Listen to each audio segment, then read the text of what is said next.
Hi friends, எல்லாரும் எப்படி இருக்கீங்க?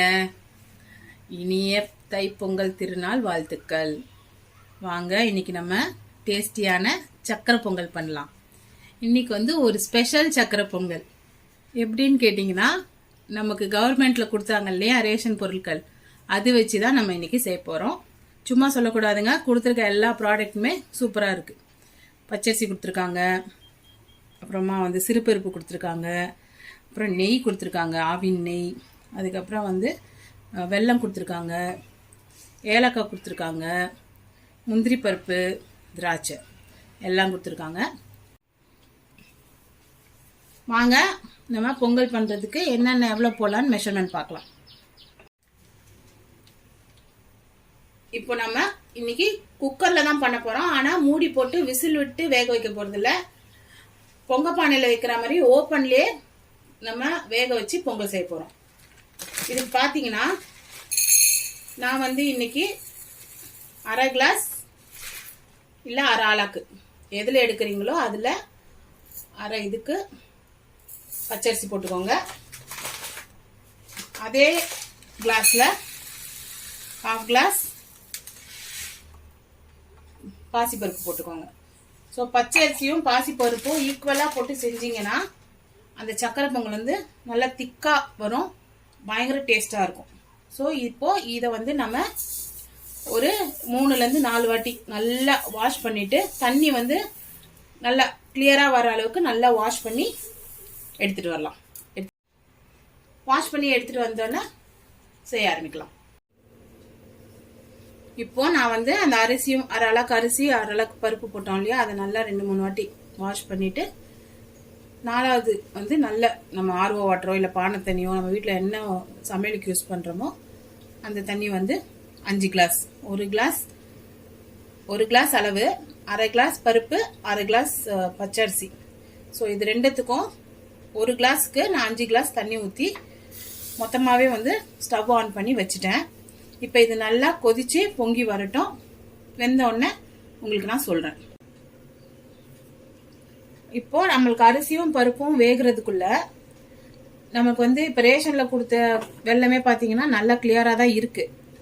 இருந்தாலும் நடுவில் மண்ணு கிண்ணு கல் ஏதோ இருக்குமோ குப்பை இருக்குமோ நமக்கு தெரியாது. அதனால நம்ம வந்து எடுத்திருக்க வெல்லம் வந்து பார்த்தீங்கன்னா ஒரு ஆளாக்கு அந்த மெஷர்மெண்ட்டுக்கு 1.5 ஆளாக்கு வரைக்கும் வெல்லம் போடலாம். சக்கரை பொங்கல் நல்லா இருக்கும். நீங்கள் நல்லா இனிப்பு சாப்பிட்றவங்கன்னா அதே கிளாஸில் 2 ஆளாக்குக்கு இந்த வெல்லத்தை மெஷர் பண்ணி எடுத்துக்கலாம். இப்போ எங்கள் வீட்டில் நாங்கள் நல்லாவே ஸ்வீட் சாப்பிடுவோம் வெல்லம், அதனால நான் 2 ஆளாக்கு போட்டிருக்கேன். இது வந்து நல்லா தித்திப்பாக வரும். ஸோ இந்த ஃபெஸ்டிவலே தித்திப்பாக பொங்கல் தானே, அதனால் நல்லா தித்திப்பாகவே வச்சுக்கலாம். இப்போ இதில் என்ன பண்ணலான்னா, ஒரு 1/4 கிளாஸ் தண்ணி மட்டும் ஊற்றிட்டு, நமக்கு அந்த பக்கம் அரிசி பருப்பு வெந்துட்டு இருக்குல்ல, இந்த பக்கம் ஸ்டவ் ஆன் பண்ணி இதை சிம்மில் வச்சுக்கலாம். இது வந்து கரைஞ்சி பதம்லாம் வர வேண்டாம். அந்த தண்ணியில் வெல்லம் நல்லா கரைஞ்சி வந்துடுச்சுன்னா அதுக்குள்ளே அரிசி பருப்பும் வெந்துடும். ஸோ இதை எடுத்து அதில் நம்ம வடிகட்டி மிக்ஸ் பண்ணிக்கலாம். ஸோ இதை நான் சிம்மில் போட்டிருக்கேன். இது உருகட்டும், அதுவும் வேகட்டும். பாருங்க, நம்ம வச்ச அரிசி பருப்பு வேக வச்சோம் இல்லையா, அதுவே எப்படி நல்லா பொங்கி வருது பாருங்க. உங்களுக்கு டைம் இருந்துச்சுன்னா பாருங்க, பொங்குது பொங்குது பொங்குது, பொங்கலோ பொங்கல் பொங்கிடுச்சு பாருங்க. ஓகே, இப்போ நம்ம சிம்மில் போட்டுக்கலாம். இப்போ நல்லா நமக்கு பொங்கி வந்துச்சுல்ல, இப்போ வந்து நம்ம ஸ்டவ்வை சிம்மில் போட்டுடலாம். சிம்மில் போட்டுட்டு அரிசி பருப்பு பார்த்தீங்கன்னா அரை வேக்காடு வெந்திருக்கும். இது நல்லா குழஞ்சி நல்லா மைய ஆற வரைக்கும் வேக விடலாம். இப்போ வந்து ஸ்டவ்வை சிம்மில் போட்டுக்கோங்க. நல்லா நடுவில் ஒரு 5 நிமிஷத்துக்கு ஒரு வாட்டி லேசாக கிண்டி மட்டும் விடுங்க. கீழே போய் செட்டில் ஆகி பிடிக்காது, அடி பிடிக்காது. இருந்தாலும் நம்ம ப்ரிகாஷனாக ஒரு 5 நிமிஷத்துக்கு ஒரு வாட்டி லேசாக கிண்டி விட்டோம்னா அரிசி பருப்பும் மசியும், நமக்கும் வந்து கீழே வந்து அடி பிடிச்சிருமோ அப்படின்ற பயம் இருக்காது. அப்படியே இங்கே வந்தீங்கன்னா நம்ம வந்து 2 ஆளாக்கு வெல்லத்தில் 1/4 கிளாஸ் தண்ணி தான் ஊற்றணும். ஆனால் வெல்லம் கரைஞ்சி நல்லா எப்படி வந்திருக்கு பாருங்கள். இன்னும் கூட கொஞ்சம் இருக்குது, கரையட்டும். இது கரையவும் அது வேகவும் கரெக்டாக இருக்கும். அதுக்கப்புறம் என்ன பண்ணணும்னு நான் சொல்கிறேன். இப்போ நமக்கு டைம் இருந்துச்சு அப்படின்னா இந்த அரிசி பருப்பை ஒரு 1/2 மணி நேரம் ஊற வச்சு நம்ம பொங்க பானையில் இதே மாதிரி மெத்தடில் செய்யலாம். பச்சரிசியும் சிறுபருப்பும் பார்த்தீங்கன்னா டக்குன்னு வெந்துடும். அதனால இதை கண்டிப்பாக ஊற வைக்கணும் அப்படின்ற அவசியம் இல்லை. ஆனால் ஊற வச்சிங்கன்னா நல்லது தான். இன்றைக்கி எனக்கு டைம் இல்லை, அதனால் நான் ஊற வைக்கல. அப்படியே வாஷ் பண்ணி அப்படியே வச்சுட்டேன். உங்களுக்கு வேணும்னா ஒரு அரை மணி நேரம் அரிசியும் பருப்பையும் கழுவிட்டு ஊற வச்சுட்டு அதுக்கப்புறம் இதே மாதிரி ப்ரொசீஜரில் பண்ணுங்கள். போட்டோம் இல்லையா ஓரளவுக்கு அரிசியும் பருப்பும், அது வந்து நல்லா பாருங்கள் நல்லா வெந்து வந்துடுச்சு. இன்னும் ஒரு 10 நிமிஷம் வேகணும். இதில் என்ன ஒரு இஷ்யூ இப்போ நான் உங்ககிட்ட சொல்லணும்னு பார்த்தீங்கன்னா, இப்போ நம்ம இதுக்கு வந்து நம்ம கடையில் வாங்குகிற அரிசி பருப்புனா ஒரு அலக்குக்கு 5 அலக்கு தண்ணி வைக்கலாம், கரெக்டாக வரும். இப்போ ரேஷனில் கொடுத்த அரிசி என்னன்னு பார்த்தீங்கன்னா அரிசி பருப்பு எல்லாம் நல்லா இருக்குது. ஆனால் வந்து இது வந்து அவ்வளோ தண்ணி தேவைப்படலை. 4 கிளாஸ் தண்ணி இருக்குது, அதுலேயே வந்து இது நல்லா வேகுது. ஸோ நான் என்ன பண்ணுவேன்னு கேட்டிங்கன்னா இதுலேருந்து ஒரு அரை கிளாஸ் தண்ணியை எடுத்துட்டேன். ஏன்னா வந்து தண்ணி இருந்தால் கேஸ் தான் வந்து நிறைய காலியாகும். அது ட்ரை ஆகிற வரைக்கும் நம்ம வெயிட் பண்ணணும். ஸோ நமக்கு தேவையான பதத்தில் இந்த அரிசியும் பருப்பும் வெந்துடுச்சு. இன்னும் ஒரு 10 நிமிஷம் சிம்மில் வேகணும், அவ்வளோதான். இது நம்ம கடையில் வாங்குகிற அரிசினா நான் சொன்ன மெஷர்மெண்ட் 5 போட்டுக்கலாம். இது வந்து 4 அலக்கே போதுமாக இருக்குது, அதுலேயே வெந்துடுது. இப்போது நம்ம இதில் என்ன பண்ணலான்னு கேட்டிங்கன்னா, நம்ம காய்ச்சி ஆற வச்சுருக்க பால், பசும்பால், அது ஒரு 3/4 அலக்கு ஊற்றிக்கலாம். ஊற்றிட்டு நல்லா மிக்ஸ் பண்ணிவிடுங்க. மிக்ஸ் பண்ணி ஒரு 10 நிமிஷம் இந்த பால் இந்த அரிசி பருப்பெல்லாம் நல்லா வெந்து வரட்டும். பாருங்க, ஒரு அலக்கு மெஷர்மெண்ட்டுக்கு 4 அலக்கு தண்ணி 3/4 அலக்கு பால் ஊற்றியாச்சு. நல்லா வெந்து வந்துடுச்சு. இப்போ நம்ம என்ன பண்ணோம்னு கேட்டிங்கன்னா, ரேஷனில் வாங்கின வெள்ளத்தை வந்து 1/4 கிளாஸ் தண்ணி ஊற்றி அது வந்து இப்படி எக்ஸ்ட்ராக்ட் பண்ணி வச்சுருக்கேன். அதாவது சிரப் மாதிரி காய்ச்சி வச்சுருக்கேன். ஆனால் நீங்கள் இதை பண்ணவே வேணாம். ஏன்னா வந்து வெல்லம் கிளியராக இருக்குது, எந்த தூசியுமே இல்லை. நீங்கள் என்ன பண்ணுங்க, வெல்லம் கட்டியாகவே இருக்குல்ல, அதை அப்படியே பொடிச்சு கூட இதில் சேர்த்துருங்க. இப்போ நம்மளுக்கு இந்த வெல்லம் சிரப் பண்ணது வந்து எக்ஸ்ட்ரா வேலை தான். வெல்லம் கிளியராக தான் இருக்குது. அதனால் நீங்கள் என்ன பண்ணுங்கள், அப்படியே கட்டியாக இருக்க வெல்லத்தை நல்லா கல் வச்சு இல்லை அம்மியில் எங்கேயாவது வந்து மத்து வச்சு உடச்சி அப்படியே வந்து நீங்கள் இதில் சேர்த்துருங்க. இப்போ நான் வந்து சிரப் எடுத்துட்டேன், அதை வெல்லம் காய்ச்சி வச்சுட்டேன், வடிகட்டிட்டேன், எதுவுமே இல்லை, கிளியராக இருக்குது. அதை வந்து நான் இப்போ இதில் சேர்த்துக்கிறேன். சேர்த்துட்டு நல்லா கிண்டிடலாம்.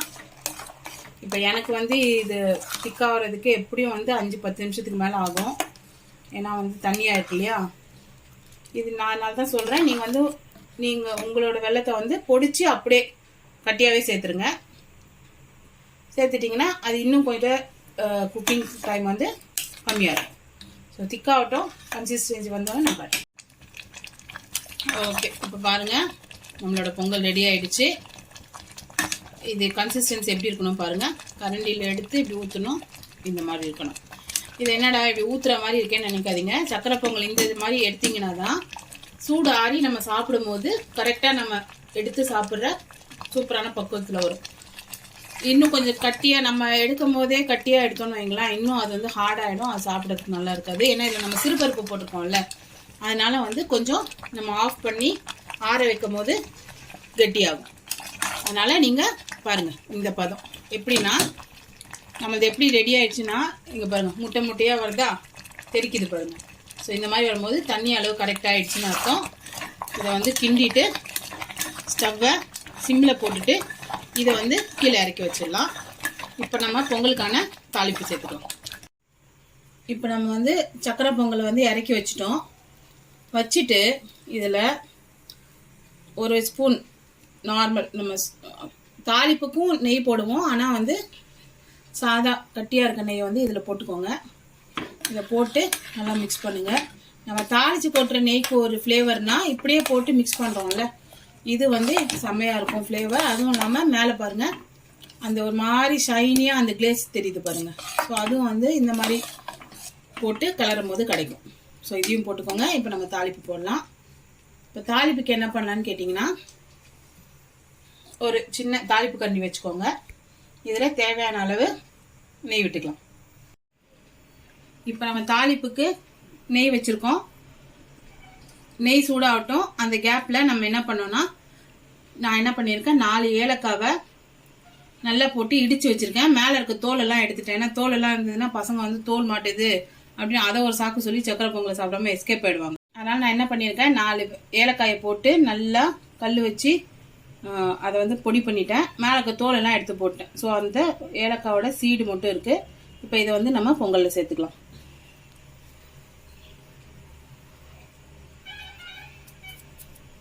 இப்போ நம்ம நெய் சூடாயிடுச்சு. அதில் ஒரு 10 முந்திரி பருப்பு, 10 இல்லை நமக்கு எவ்வளோ ரேஷனில் கொடுத்தாங்களோ அவ்வளோ கூட போட்டுக்கோங்க. முந்திரி பருப்பு பிடிக்குன்னா நிறைய கூட போட்டுக்கோங்க. முந்திரி பருப்பு லேசாக ஆரஞ்சு கலராக ஆனோடனே அதில் ஒரு 10 திராட்சை. திராட்சை வந்து திராட்சை நல்லா ரோஸ்ட் ஆகி எப்படி நல்லா பலூன் மாதிரி உபுது பாருங்க. ஸோ இந்த ஸ்டேஜில் இதை எடுத்து நம்ம அப்படியே நம்மளோட சக்கரை பொங்கலை கொட்டிடலாம். கொட்டிட்டு இப்போ இந்த ஸ்டேஜில் நான் முன்னாடியே சொன்ன மாதிரி அந்த பச்சை கற்பூரம் இருக்குல்ல, அது வேணும்னா ஒரே ஒரு சிட்டிகை இருங்க, உங்களுக்கு நான் அளவு காட்டேன். இப்போ நம்ம இந்த பச்சை கற்பூரத்தை இடிச்சுக்கலாம். பொடி பண்ண கற்பூரத்தை போட்டுக்கலாம். போட்டுட்டு இதை நல்லா மிக்ஸ் பண்ணிக்கலாம். பாருங்க, நம்ம ரேஷனில் கொடுத்த பொருளை வச்சு எவ்வளோ டேஸ்டியாக சூப்பராக பண்ணிட்டோம் பாருங்க. ஸோ சக்கரை பொங்கல், ஒரு ஸ்பூன் சக்கரை பொங்கல், அதில் ஒரு முந்திரி பருப்பு, ஒரு திராட்சை. இந்த மாதிரி வாழைப்பழத்தை வந்து நல்லா கனிஞ்ச வாழைப்பழமாக கட் பண்ணி பக்கத்தில் வச்சுக்கோங்க. தேங்காய் வந்து இந்த மாதிரி பீஸ் பண்ணி பக்கத்தில் வச்சுக்கோங்க.